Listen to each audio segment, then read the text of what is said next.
Olá, tudo bem? Mais um dia aqui, eu ia falar áudio, mas é mais um vídeo.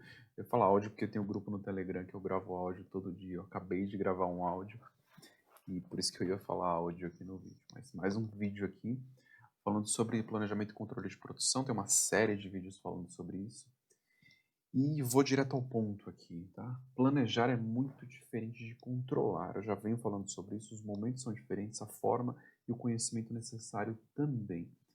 E antes de começar, antes de gravar o vídeo, eu escrevo um artigo falando sobre o assunto, estudo o assunto, conecto com alguma teoria que já existe, conecto com a minha experiência, enfim, vejo comentários de outras pessoas, eu construo o que eu vou falar aqui para você. E quando eu estava construindo, eu cheguei numa frase que é importantíssima e eu vou pular direto para essa frase, tá? Eu vou direto para ela, porque ela é a parte mais importante aqui do vídeo. Então, se você acompanhar mais um pedaço do vídeo, você não precisa acompanhar o restante, tá? Porque a parte mais importante eu já vou falar para você.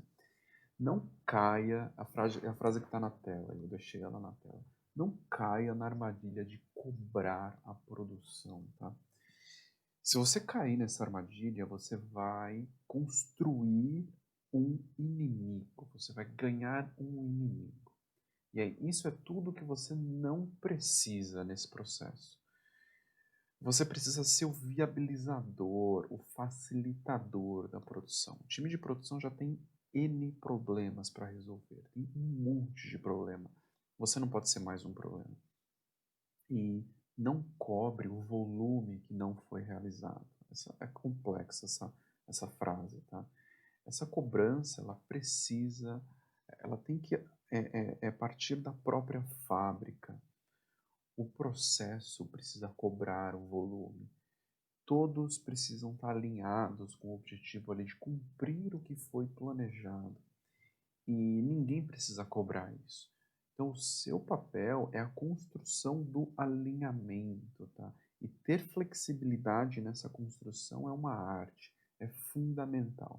Então, não caia na armadilha de cobrar a produção. Ponto importantíssimo. E se você quiser parar agora o vídeo e ir para o próximo, não tem problema nenhum. O que eu vou explicar daqui para frente tem muita relação com isso, obviamente, né? Como que você faz para não cobrar, para construir o processo, que tipo de informação você gera. Enfim, vou entrar muito nos detalhes sobre isso, mas essa é a parte mais importante e você precisa absorver isso para você poder seguir e avançar na carreira aí, quando o assunto é planejamento e controle de produção. Então, eu vou voltar aqui para o script do vídeo, que está escrito aqui, e quis falar essa parte porque é fundamental, importantíssima. Tá? Então, você que é profissional de planejamento de produção, controle de produção, importantíssimo que você entenda que planejar é diferente de controlar. Tá? Controles são diferentes, nível de consolidação das informações é diferente, a forma de comunicar é diferente, e muda tudo tá? Entre planejar e controlar. E eu já comentei, tá, sobre os 7 pontos que envolvem o planejamento de produção. Você pode voltar nos outros vídeos aí, eu estou explicando isso com muito detalhe. E a gente começou a entrar no controle de produção. E o vídeo de hoje, ele é uma conclusão disso tudo. E eu vou continuar falando sobre controle de produção, os pontos mais críticos aí relacionados ao controle de produção, sobre não cair na armadilha de tentar cobrar a produção, esse é um dos pontos. E então, hoje a gente continua falando sobre controle de produção, a gente encerra esse tema, não é que encerra, né, mas encerra a série de vídeos que eu estou falando sobre esse tema, então acompanha até o final porque tem pontos importantes aqui que você precisa saber, tá? É importantíssimo que você tenha clareza do papel ali do responsável pelo controle de produção, tá? Ter controle passa por organizar, passa por ter disciplina, passa por saber o que controlar e principalmente o que não controlar. Fundamental você saber o que não controlar, super crítico isso. E um profissional que já é da área, tá? Que já trabalha com planejamento de produção, com controle de produção, ele sabe a quantidade de variáveis e mudanças, tá? Que um ambiente fabril ali vive. Todo dia tem coisa diferente acontecendo. E muitos profissionais surtam no meio disso tudo e vivem estressados porque não conseguem controlar tudo o que acontece. E você não vai conseguir controlar tudo o que acontece. Então, outra coisa que você precisa colocar em mente. Você tem que saber o que controlar, o que é fundamental para você controlar. E então é muito difícil entender isso, mas tem muita coisa que você controla hoje que você não precisa controlar, não vai fazer diferença nenhuma se você olhar para aquela informação ou não olhar. Então ter esse desapego é importantíssimo para você conseguir absorver todo esse volume de mudanças que acontecem numa fábrica, todo esse volume de informação sem enlouquecer, tá? E o que eu falei até agora, né, na verdade deveria ser a conclusão, né? Que você não consegue controlar tudo, enfim, que muitos profissionais surtam no meio disso tudo. Porque o que eu vou comentar até o final do vídeo pode não ser animador, porque se você não tiver a metodologia correta de acompanhamento, a disciplina, você não vai conseguir organizar tudo isso, tá? E o nível de responsabilidade que o time que olha o planejamento de produção tem é gigantesco, que olha o controle de produção. E nível de responsabilidade, nível de controle, enfim, como executar tudo isso da forma correta exige disciplina, exige metodologia. É importante que você tenha isso em mente, tá? E o primeiro ponto, tá, que você precisa entender, se você já é um profissional da área, você vai perceber isso, ou se você não percebeu, é fundamental que você entenda. O time que controla a produção normalmente é o dono ali dos dados.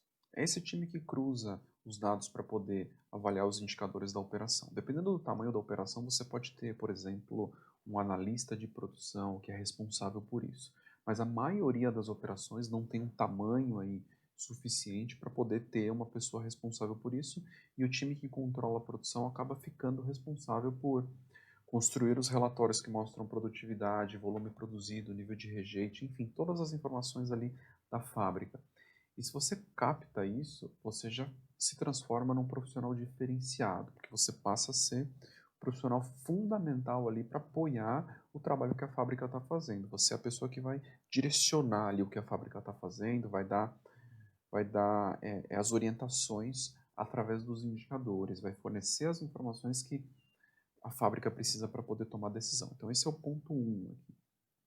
E além de olhar o passado aí construindo relatórios, enfim, esse time também fica responsável por traduzir o plano e mostrar uma visão futura para a fábrica. E encontrar a forma ideal de apresentar o sequenciamento de produção, explicar as razões para aquele sequenciamento, receber a opinião do time da fábrica sobre o sequenciamento e encontrar um formato que permita essa troca de conhecimento para que a fábrica possa, por exemplo, falar, troca esse item, não, esse item depois desse não funciona porque vai gerar esse problema, ou nessa máquina aqui eu preciso parar ela para fazer manutenção, não dá para deixar ela parada 3 ou 4 dias, ou, por exemplo, não vou colocar essa ferramenta nessa máquina porque na última produção deu muito problema, será que a gente não pode inverter com esse outro item? Esse tipo de troca é fundamental, porque isso mostra que a fábrica também está participando do sequenciamento. E tudo isso é papel do time que controla a produção. Então, traduzir o sequenciamento e construir todos estes alinhamentos é papel desse time. É importante que você entenda isso. E isso dá muito trabalho, exige metodologia, exige forma para você poder entregar resultado fazendo isso. E dado que você tem um sequenciamento ali factível, ele está corretamente dimensionado de acordo com a capacidade da operação, ele está visível para todos, as necessidades de máquina ou ferramentas ali das áreas de apoio já estão super alinhadas, então o time de manutenção sabe que precisa liberar um determinado equipamento, o time que faz preparação de ferramenta já tem o sequenciamento ali também pronto para saber qual ferramenta preparar, quando preparar. Enfim, está tudo muito bem alinhado, clareza dos pontos críticos, clareza dos pedidos que são críticos, clareza dos produtos que não podem atrasar, máquinas que não podem parar de jeito nenhum, ou se a máquina parar, todo mundo para tudo para poder resolver o problema daquela máquina. enfim, os níveis de prioridade ali e as possibilidades de alteração também. Ah, se deu problema aqui, muda isso, antecipa esse item, isso precisa ficar claro para o time. E depois de tudo isso que eu falei, aí começa o controle. Então, olha a quantidade de informação que você precisa ter, a quantidade de alinhamentos para você começar a controlar a produção. E nesse ponto, eu já escrevi sobre isso, já gravei áudio e vídeo sobre isso. E nesse ponto começa a parte crítica, tá? E que é entender o planejado e o realizado, controlar o planejado e o realizado, realmente controlar a produção. E o primeiro ponto é que o sequenciamento tem que estar claro, isso eu já falei, né? Evidente, simples, o operador de máquina precisa conhecer o que ele vai produzir, o que a máquina dele vai produzir, o líder de produção precisa saber, o supervisor, o gerente da fábrica, enfim, o sequenciamento precisa estar claro para todos. E tendo esse objetivo claro, é muito mais fácil controlar o planejado contra o realizado. E aí eu vou voltar na frase lá do começo do vídeo. Não caia na armadilha de cobrar a produção. Se você cair nessa armadilha, você vai ganhar um inimigo e você não precisa de inimigo nesse processo. Então você já tem vários problemas para resolver. Você precisa ser o viabilizador, o facilitador da produção. Não cobre o volume que não foi realizado. O processo precisa cobrar isso, entende? O processo. No momento que o sequenciamento for visual, que o planejado contra o realizado for visual, você não vai precisar cobrar nada, entende? A informação está sendo gerada ali e naturalmente o processo vai cobrar. Eu não vou conseguir entrar nos detalhes aqui nesse vídeo, mas tem várias formas de construir esse processo para que naturalmente o volume seja cobrado. E por que eu estou falando isso, tá? Porque eu vou trazer um exemplo para você entender com um pouco mais de clareza porque é importante que você não caia na armadilha de cobrar a produção, de ser mais um agente que está atrapalhando ali a produção. Trazer um exemplo só. Toda fábrica, ela tem aquele equipamento que não produz bem. Tá? Por mais que alguém faça alguma coisa, faça mágica, não vai mudar. Porque o equipamento é antigo, enfim, ele tem muito problema de manutenção e melhorar a produção daquele equipamento, isso precisaria de algo estrutural, tá? Ou troca o equipamento inteiro ou faz uma manutenção geral ali daquele equipamento. Então, é algo que por alguma razão, por investimento, nível de priorização, enfim, a empresa não está disposta a fazer isso e você não pode ser a pessoa que cobra produtividade de um equipamento que não entrega produtividade, tá? Porque não vai aumentar a produtividade. Você vai cobrar durante 327 dias e não vai aumentar 1/10 a produtividade daquele equipamento, o volume que é produzido naquele equipamento. Você só vai gerar estresse. Então, ter este entendimento do que cobrar, quando cobrar, o que não cobrar é fundamental. Esse tipo de situação você não pode cobrar. O seu plano ele precisa estar de acordo com o volume que o equipamento consegue produzir. Entende isso? Provavelmente no relatório de eficiência daquele equipamento vai aparecer que a eficiência é ruim, OE é ruim, enfim, o output daquele equipamento é ruim. A saída, né, a geração de produção daquele equipamento é ruim. Mas o seu plano ele precisa estar alinhado ao volume que aquele equipamento gera. Não adianta planejar 1000 unidades em um equipamento que todo dia ele entrega 400. Todo dia 400 unidades. Você só vai frustrar o seu planejamento e além de frustrar o seu planejamento, você vai gerar um estresse com a fábrica. E até aqui, tá? Perceba como controlar a produção não é algo só racional, tá? Você precisa ter a leitura do ambiente que você está inserido, de tudo que está acontecendo na fábrica. Importantíssimo que você tenha essa leitura. E só vou falar mais uma coisa no final. Todo o controle de produção ele precisa estar muito bem conectado com a visão do todo. Tá? O que acontece hoje, uma decisão que está sendo tomada hoje no controle de produção, precisa estar muito bem alinhada com o todo, entendendo todos os impactos que aquela decisão vai gerar no futuro. Ok?